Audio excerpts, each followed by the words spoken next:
오늘 우리가 읽은 이 본문인 36장의 전체적인 말씀은 성막을 제작하는 이스라엘 백성들이 헌신하는 그런 모습이 자세히 기록되어 있습니다. 사실 우리는 이 긴 본문을 읽으면서 한번 읽었던 본문인데, 한번 나눴던 본문인데라는 그런 느낌이 아마 드실 겁니다. 사실 이와 비슷한 내용이 이미 출애굽기 26장 말씀에 거의 동일하게 비슷하게 기록이 되어 바 있습니다. 하나님은 이미 출애굽기 26장에서 백성들에게 성막은 이렇게 세워야 한다라고 말씀하시면서 오늘 이렇게 이들이 한 그 모습들을 일러주신 바가 있지요. 그때의 본문과 오늘의 본문은 거의 같습니다. 하지만 차이점이 하나 있는데, 앞선 출애굽기 26장이 하나님의 명령이었다라고 한다면 오늘 우리가 읽은 36장은 그 명령에 따른 이스라엘의 순종과 행동이 기록되어 있는 장이라고 하는 것입니다. 자, 이스라엘은 그렇게 하나님의 명령에 따라서요, 성막의 휘장과 그 위를 덮는 막과 그리고 그 위에 덮는 덮개와 널판과 은받침, 띠, 그리고 성소와 지동소 사이의 칸막이 휘장, 출입문 이런 것들을 하나하나 제작하기 시작합니다. 그리고 그 모든 과정이 순조롭게 진행되었습니다. 하지만 사실 오늘 본문에 기록된 작업들을 두고 잘 생각해 보면요, 어느 것 하나 결코 쉬운 일은 아니었습니다. 지금처럼 어떻게 기술력이 발전한 시대도 아니었을 뿐더러, 물론 그 일을 하는 이들은 하나님께서 지혜를 충만하게 주신 이들이기는 했지만 그들이 평소에 하던 일들, 그들이 평소에 경험했던 그런 일들은 아니었습니다.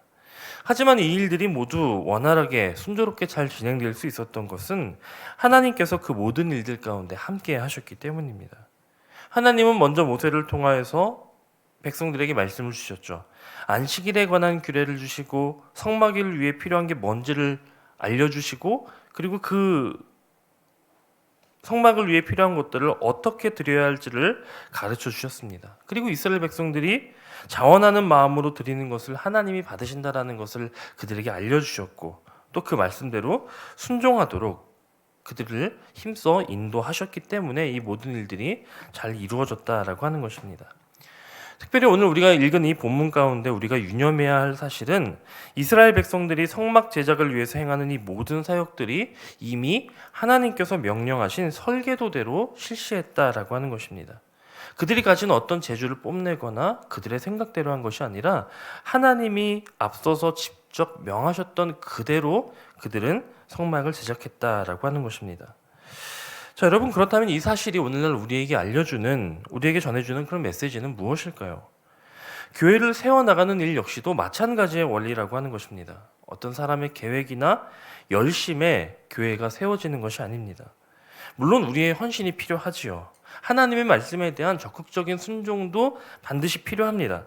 하지만 우리에게 있어서 가장 중요한 것은 바로 하나님의 설계도대로, 하나님의 뜻대로 교회가 이루어져야 한다라고 하는 것입니다. 오늘 본문의 말씀이 전해주는 핵심이 이것입니다. 여러분은 읽느라 좀 기셨죠? 아무 이유 없이 이스라엘 백성들이 성막을 제작하는 이 과정을 이렇게 길게 자세하게 기록해 놓은 것이 아닙니다. 만약에 제가 이 출애굽기를 기록한 성경 기자라고 한다면요, 저는 그저 이 30절에 달하는 이 긴 구절을 다 적을 것이 아니라 그들이 하나님이 말씀하셨던 대로 다 준행하였더라, 이렇게 그냥 기록하면 더 간단하고 경제적으로 끝날 수 있습니다. 하지만 성경이 그렇게 간단하게 기록하지 않고 결코 쉽지도 않고 어찌 보면 지루하게 반복되는 것처럼 느껴지는 이 내용들을 하나하나 세세히 다 기록했다라고 하는 것은 우리에게 하나님의 일은 하나님의 방법대로 충실하게 해가는 것이 중요하다라고 하는 사실을 일러주시기 위함이라는 것입니다. 물론 때로는 그 방법이 잘 이해가 되지 않을 수도 있고, 때로는 그 방법을 지켜나가는 일이 너무 고지식하게 느껴지거나 답답하게 느껴질 수도 있을 것입니다. 그런 만큼 더 좋은 방법, 더 빠른 길, 더 효율적인 어떤 아이디어가 떠오를 수도 있을 것입니다. 그러나 그러한 때에라도 우리에게 있어서 가장 중요한 것은 바로 하나님의 말씀, 하나님의 뜻대로 하는 것, 그것이 가장 중요하다는 사실을 여러분 꼭 기억하시기 바랍니다. 교회는 그렇게 세워져 나가는 것입니다. 또 한 가지 오늘 말씀을 묵상하면서 주의 깊게 보게 된 것이 있는데요. 그것은 바로 성막을 건축하는 데 들어간 이 사용된 재료들이었습니다. 성막에는 다양한 재료들이 사용되었습니다.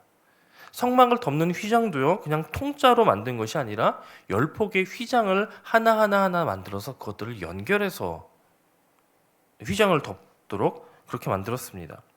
심지어 그 휘장들도 그냥 통짜로 만든 것이 아니라 고운 배실, 청색실, 자색실, 홍색실 이렇게 다양한 재료들을 가지고 이 술을 만들면서 사용했습니다.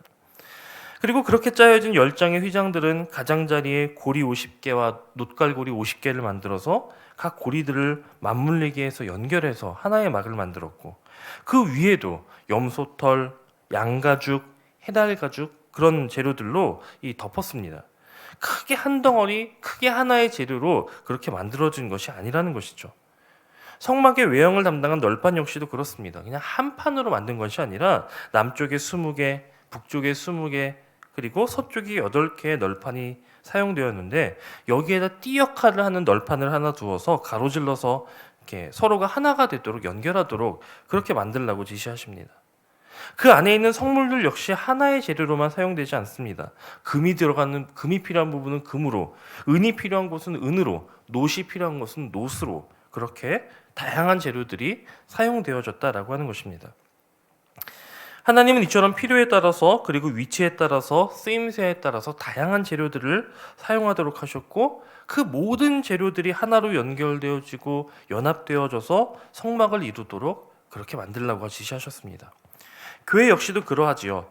교회 역시도 몇 명의 사람들, 몇 개의 중요한 요소들로 이루어지는 것이 아닙니다. 다양한 사람들, 또 다양한 요소들이 서로 연합되어질 때 교회는 세워지는 것입니다. 그렇기 때문에 우리 한 사람 한 사람이 모두 소중한 것이죠.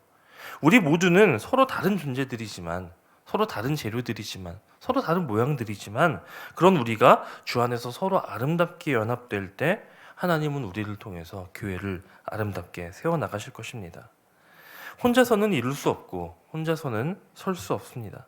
옆의 재료들과 아름답게 연합하고, 그로써 나도 든든히 세워져가는 그런 은혜가 있기를 바랍니다. 하나님은 그렇게 각각의 재료를 들어서 사용하시되 그 재료들을 가공하여서 쓰십니다. 필요하면 정교하게 술을 놓기도 하시고, 어떤 것들은 부어서 만들기도 하시고, 금으로 싸서 만들기도 하시고, 또 어떤 것들은 두드려서 만들기도 하십니다. 이 역시 우리의 삶에도 마찬가지라고 할 수 있을 것입니다. 우리가 하나님께 쓰임받기 위해서 때로는 하나님의 손에서 공정을 거쳐야 할 때도 있습니다. 그러니 우리는 그러한 연단의 과정과 이런 공정의 과정을 마주하게 될 때, 하나님께서 나를 하나님 나라를 세워나가기 위한 자재로 그렇게 사용하시기 위함이구나라고 하는 이 사실을 기억하며 그 모든 과정을 기쁨으로, 감사함으로 감당할 수 있게 되기를 바랍니다. 마지막으로 이 널판을 만들었던 이 조각목이라고 하는 이것을 주목해 보시기 바랍니다. 사실 이 널판에만 조각목이 쓰여진 것이 아니고요, 성막의 기구들, 성전 안에 있는 기구들을 만들 때 이 조각목이 들어갑니다. 여기 조각목이라고 하는 것은요, 이 광야에서 어렵지 않게 구할 수 있는 아카시아 나무입니다. 근데 이 아카시아 나무가 우리나라 땅처럼 이 좋은 비옥한 토양에서 자라는 것이 아니라 이 척박한 광야에서 자라다 보니 이 광야의 조각목 아카시아 나무는 자라면서 휘어지고 구부러지고 볼품없는 그런 모습으로 자라납니다. 그렇기 때문에 사실 목재로서 큰 효용성은 없는 나무라고 말할 수 있을 것입니다. 그런데 하나님은 레바논의 백향목 같은 그런 명품 목재가 아니라 그런 흔하고 보잘것없는 조각목으로 성막을 만드시더라라고 하는 것입니다.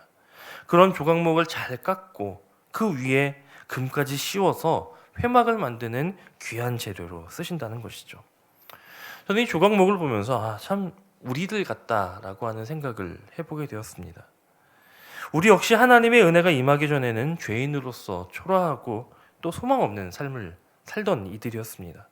그런데 그런 우리를 하나님께서 은혜로 택해 주시고 하나님의 교회에 맞는 모습으로 깎아주시고, 또 그 위에 은혜로, 금과 같은 은혜로 우리를 덮어주셔서 교회를 이루는 한 지체가 되게 하시고 하나님의 영광을 위한 그런 도구로 쓰임받도록 하나님께서 이끌어 주셨다는 것입니다. 이처럼 우리는 하나님의 은혜로 이 일에 부름받았음을 기억하시기 바랍니다. 나의 자격이나 나의 어떠함의 문제가 아니라 나를 부르신 하나님, 나를 부르시고 세워주시는 하나님이 계심을 기억하시고, 오늘 우리를 통해서 일하실 하나님을 더욱 신뢰함으로 붙드시는 저와 여러분이 되시기를 간절히 소원합니다.